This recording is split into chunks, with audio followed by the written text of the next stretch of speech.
Finally, we're here to talk about a line that I've been wanting to review for a very long time, talk about procrastination and how time flies. Only recently it seems like Eddie Slimane was appointed at Celine. I was very interested in this, as if you've watched some of my other videos, I'm a big fashion fan, and some of my earliest fond memories are of Eddie's tenure at Dior Homme, where he really created a new silhouette for men, a new very kind of cool, lean, rocker chic look that was very influential. Since then, he's sort of taken breaks and retirements and come back, so I was excited to see what he would do at Celine. He's often criticized for more or less doing the same thing everywhere he goes, but I think at this point he's sort of reached icon status, sort of like a Yohji Yamamoto or a Comme des Garçons or a Rick Owens, where you pretty much know that designers always going to do them no matter where they are.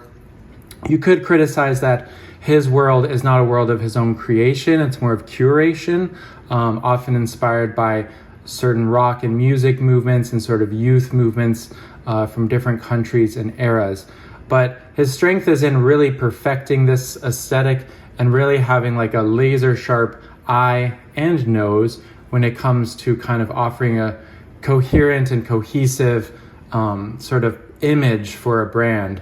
But now already he's left, he's out of fashion again, maybe he'll come back, and Michael Ryder has taken over. So we'll see if the fragrances see any change of direction to accompany this change of creative direction at the brand. So I mention all of this because although Eddie is not a perfumer and he has not released the names of the perfumers for the brand, he clearly has a very signature taste that he brings to perfume, and he's one of those sort of megalomaniacs that really sort of manages every element of the brand, from the store's furniture, right down to the fragrance. So I think his taste and influence is very strong in this line. So as you can see here, there are no bottles. I've got a bunch of samples. One reason for this is I actually have a good friend who works at a Celine boutique, so samples are somewhat plentiful for me, so I've sort of taken that for granted and not felt super rushed to buy a bottle. And secondly, overall, while I find them all very nice, I think for kind of a designer exclusive brand, it's among the best. There's something about them that never quite spoke to me enough to make me want to just run out and immediately buy a bottle. Although there's a couple I am still considering, so we'll talk about that as we go. Partly, again, I think it's just me and my previous experience being so familiar with Dior Homme, with Bois d'Argent, some of the other fragrances that really remind me of a certain time period under Eddie Slimane. Well, none of these smell exactly like those. The style is very reminiscent of sort of another period in my life that I also think makes these maybe somewhat less exciting than for someone else who would maybe be brand new to this sort of style. So I guess let's just get into it. I have all these samples here. It's not the entire line. I believe I'm missing 3 or 4. I've somewhat grouped them by category into these little piles, hopefully to make it easier to find what you're looking for. So we'll start here at the top with Nightclubbing. I think of the entire line, this is the most unique. It's sort of a galvanum-y scent. It really does a great job of invoking the namesake, of invoking the smell of a nightclub. It's got a sort of ashy, kind of stale cigarette smoke smell. It even reminds me, some nightclubs have, like smoke machines. There's like a powdery dryness, or sort of like a dampness of like an old building, like of an old dark nightclub. That reminds me of that smell. So the entire line, I think if there's one that's most unique that I've not really smelled elsewhere, I think Nightclubbing clearly takes the cake. And for that reason, it's one that is on my list to buy. I am a big Galbanum fan. There's something very kind of peppery in there, peppery woody, which is a note I get in several of the perfumes here. Briefly, we'll see what it has to say on the Celine official website. So the description: a perfume for nightbirds fed by the memory of Parisian nights during the Palace, and Bain Douche era. Galbanum top note with atmosphere, accents of nicotine on a musky, addictive patina. So galbanum, white orris, patchouli, tree moss, vanilla musk. My only criticism is maybe it's the mossiness and the dry down. There's something that goes a little bit bitter green. And despite the big opening, it wears fairly close to the skin, although I find longevity is fine. It's just not a big projector. It's more sort of like a second skin kind of smell. So very evocative, but I'm not sure if it's like my favorite smell of something I want to smell like. So that's Nightclubbing. Next up, also kind of in this like dark clubby atmosphere vein, is Reptile. This is one I also go back and forth. I had an experience of trying this, and the dry down just lasted a really long time, and I kept thinking about it, and I actually thought Reptile would be my first. So yeah, this one even more peppery, very peppery to me. Woody, dry. It does invoke like sort of a sleek nighttime atmosphere, a guy in a shiny leather jacket. Also very evocative. All of them, or many of them I should say, they say it's orris butter, which I suppose that's what it is, but to me it's also galbanum, sort of this like chalkiness, and it's also ambroxan. I think sometimes ambroxan gives me this sense of like sweet after cigarette smoke. I've smelled this in other sort of ambroxan balm type things, but it's like a warm, cozy muskiness. Many of them have that. But yeah, if we just follow what the brand says, it's the orris butter signature, but it's different than a sort of Chanel kind of iris. It's not really rooty. But yeah, this one actually selling me again. I think it depends a lot on how you feel about pepper. There's a brightness to it, which I appreciate, like sort of that zinginess, almost like a wet woods kind of smell. Their description: a beguiling and musical perfume for center stage, the olfactory twin of the stage outfits and rock star portraits that Hetty makes. And it says cedar, pepper, tree moss, leather, musk. So yeah, once again, some similar bass notes as Nightclubbing. I think this is also why I somewhat struggle with which one to buy. You can tell them apart side by side, but they all have, or again, not all, because there's kind of different categories. Several of them have very similar feel, if not smell, and it makes it hard to figure out which one's the best. It's like either I want them all or I want none of them, and I kind of just, for years apparently now, I've been flipping back and forth on this. So it's very bold. I like it. Yeah, it's nice woody. It reminds me maybe a little bit of like a Comme des Garçons Wonderwood, but more peppery, and it has that kind of, Celine, iris kind of thing going on. So the last woody of the ones that I have, Eau de Californie.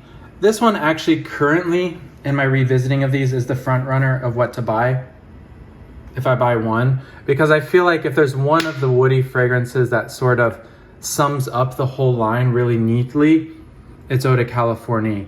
Yeah, more natural smelling wood. This says it's all about Palo Santo. Also a light but very sort of pleasant, like your skin but better sort of dry down. I don't really have too much complaint about longevity with any of these, but for sure there's like a lightness, there's a refinement, which makes sense given the brand. They're definitely not going to announce your presence, but it's the sort of thing if someone gets close to your neck, they're going to get a whiff of something pleasant. So yeah, much less dark compared to the other two woods that I just talked about. We'll see what do they say about Eau de Californie. Again, Eddie tends to design in stages. So we had a stage with these sort of California, LA based inspirations. My favorite stage, this is Berlin stage at Dior Homme, some badass clothes from that time period. So an acoustic and solar perfume in tribute to to California, where Eddie lived for more than 10 years. Palo Santo, again, bergamot, and the top white orris butter, tree moss again, and patchouli. I think maybe it's the moss that I'm smelling across many of them. I guess, again, it's the cocktail of base notes. Yeah, again, Nightclubbing, the most unique. Reptile's going even more kind of bitter and like hardcore dark black. Eau de California, the most wearable. For me, if I bought it, it would be something just to throw on all the time on days where I kind of can't decide. Just kind of an easy reach, pleasant fragrance that still, yeah, is rather unique. It's the softest of these three woods. But let's move on. These three have less in common. By the way, the one woods I'm missing is Bois Dormant, which I have tried. That one is closest to me to the original Dior Homme, although again, different. It doesn't smell exactly the same by any means. Again, very soft. I don't have a take-home sample, so I can't say a lot of detail about that, but Bois Dormant would definitely fit into this category. Next up, this is kind of the warm and powdery. I think their best seller, Black Tie, is sort of a vanilla. I also got to say, I think a big ambroxan balm kind of fragrance. I'm actually wearing it today. I sprayed some on myself before this video. And again, it's one I've hemmed and hawed and gone back and forth on. The opening is really nice. You get sort of like a boozy vanilla. Again, you get a little bit of what I would call like musty club with fog machine base note. There's definitely vanilla there, and a whole lot of, to me, just this kind of like warming ambroxan. Again, not in a bad way, but to me, in some ways, it does smell the most sort of designery, meant to be sort of mass appealing, kind of like your classic image of like a modern sexy man fragrance. But it's very nice. It's very well done. I think my wearing of it again today kind of reminded me that I don't quite feel like I need this. But again, very evocative. They all, it's really amazing, I think, how they all invoke the image of the Celine man, of the sort of Eddie Slimane archetype. Of course, I say man just because that's what I'm thinking of fashion, but of course they're all like really unisex, I would say. But yeah, they just all make sense within the world he's created so beautifully. But that's also partly why 5, 6, how many years later, I can't make up my mind about buying any one of them. Rimbaud is the lavender. I also thought when this first came out, because I don't have too many lavender fragrances, and I don't like when lavender goes too much paired with tonka or vanilla. And I thought, ooh, maybe this is the lavender for me.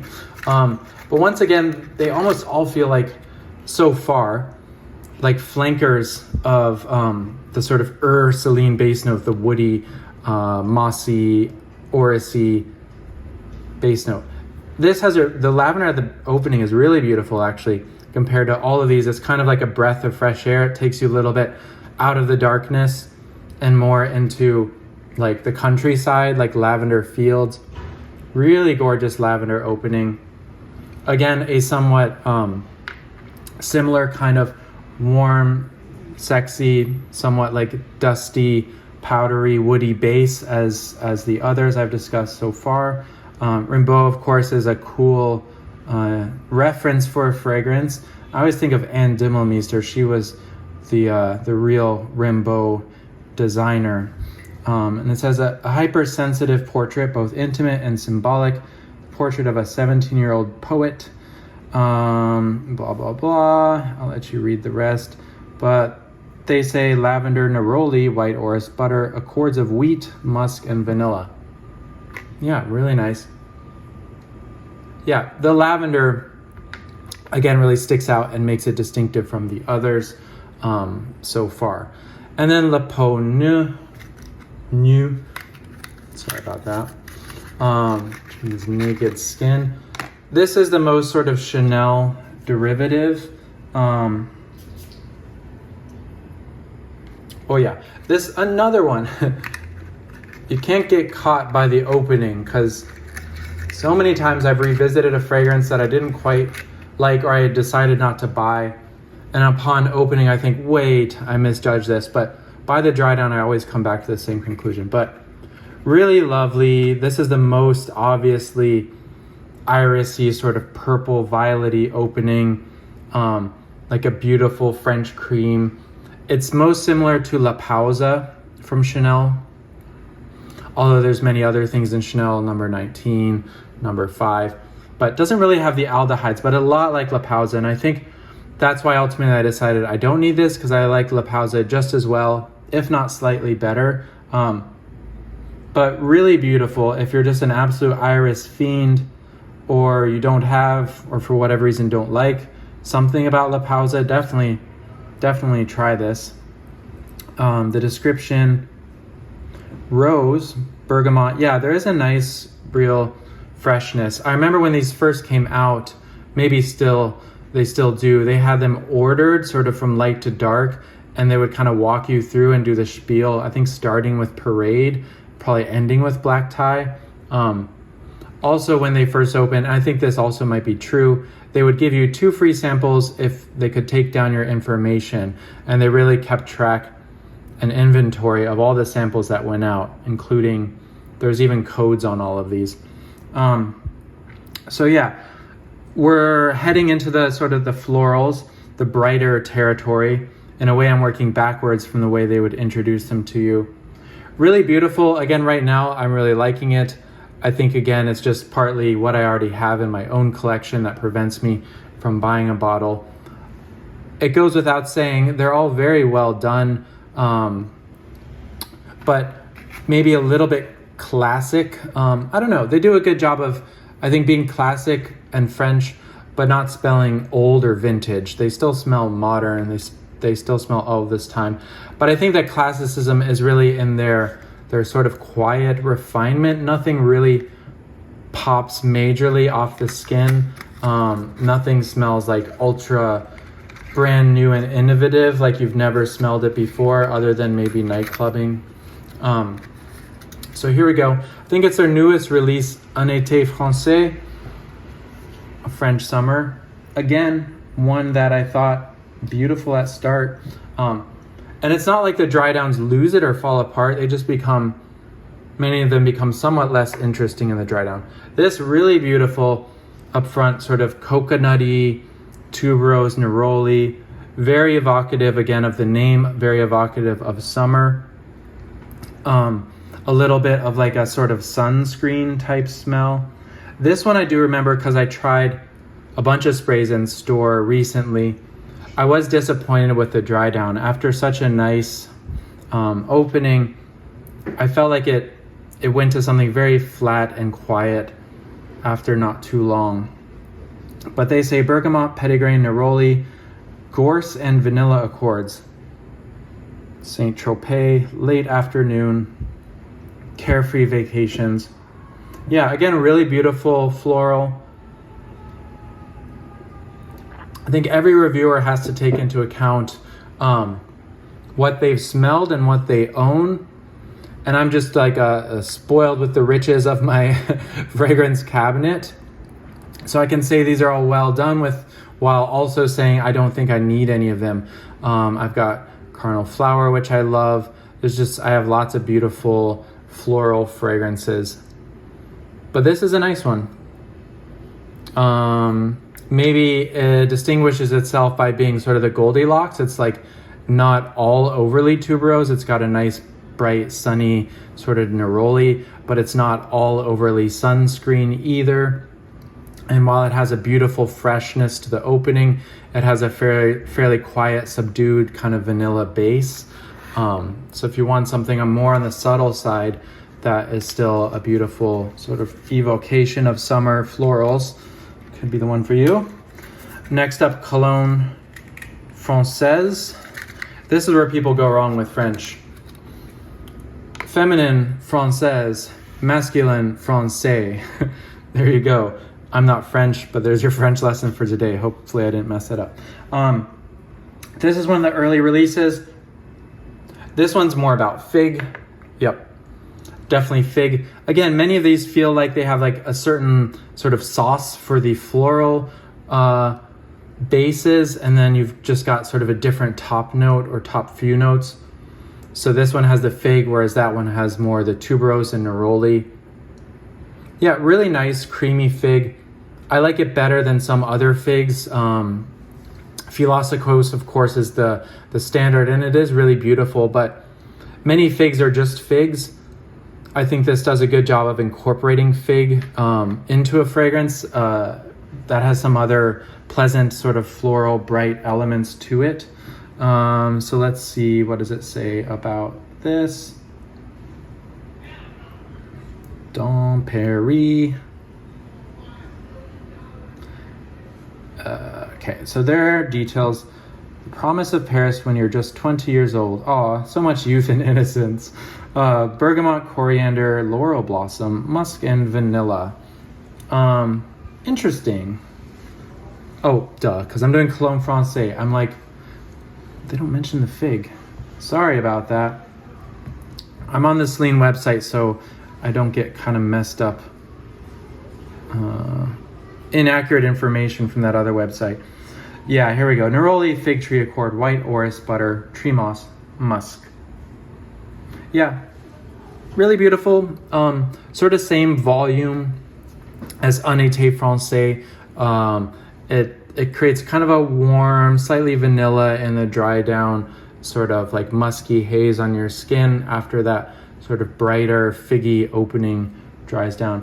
While we're on it, I don't have a sample of Dom Perignon, the one I accidentally clicked on, but I actually know it well because my significant other has a bottle. That one is big vanilla. I find that one quite strong. That compared to Black Tie is more of a, I don't know, more of like a sweet, somewhat brighter vanilla, whereas Black Tie is sort of a darker, again, in the club, nighttime vanilla. To me, Dom Perignon is your vanilla for day. So I actually know that one really well, even though there's not a sample here. And I think the last sample I have, Parade. Another one. When the line first came out, this was on the top of my list.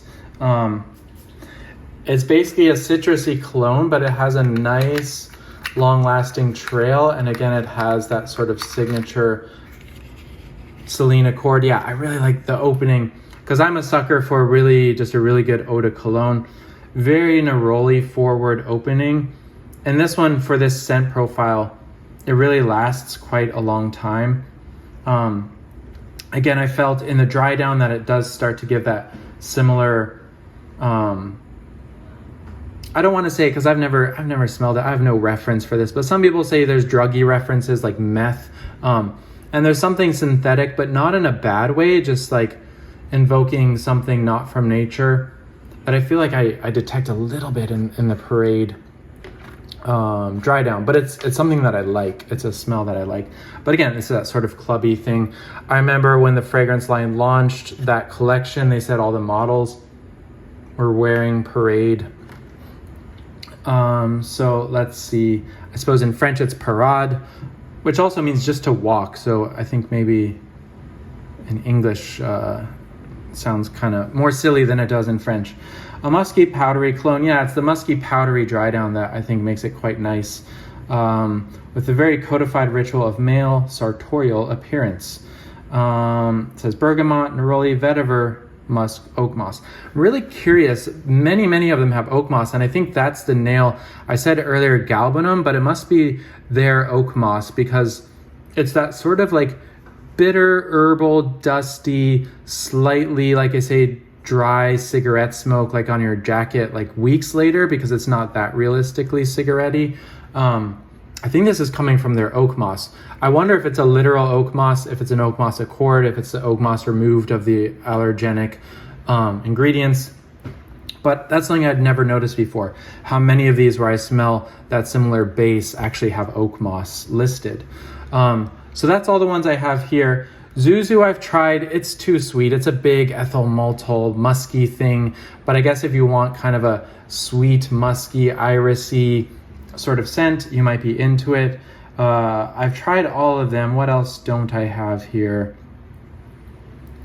Saint-Germain-des-Prés. I have tried that. I have a sample maybe somewhere, but I don't really remember what that one's about. Description. Eternal youth of the left bank. Neroli, Petitgrain, White Orris, Heliotrope, Vanilla. All right, so that's a more sort of like sweeter, vanillic forward. Again, in the sort of category of Honnêteté Francais and Cologne Francais and so on. So those are my thoughts. Once again, I'm bewildered after smelling them all. I like many of them. If you asked me, okay, I'm gonna buy you one Celine bottle right now, I still wouldn't know. I don't know. They're all nice. Many of them run together. Sometimes I think Nightclubbing, because that's the most unique, but it's also just purely as a smell, not my favorite smell. Then I think Parade, which just kind of like ticks all the sort of easygoing pleasure boxes in my mind, but also feels maybe a little bit, not mundane, but yeah, something you've smelled before. Eau de Californie, again, nice, very sheer, light, woody fragrance. Something I could easily wear every day. On one hand, it's the kind of brand that I think you could really do well wearing only this brand. You would have enough variety, but a really signature kind of smell to you everywhere you go. But at the same time, if you're coming into the game like me, already having loads of gorgeous beauties in your cabinet, it's hard to really convince. Interesting, yeah. Honnêteté Francais, beautiful, sort of creamy depth to it. This is already becoming a little bit like, I don't know, quiet, kind of like you rub sunscreen on your skin and it's a few hours after. Peau Neuve, yeah, again, going down this more kind of vetiver, iris root, La Pausa direction.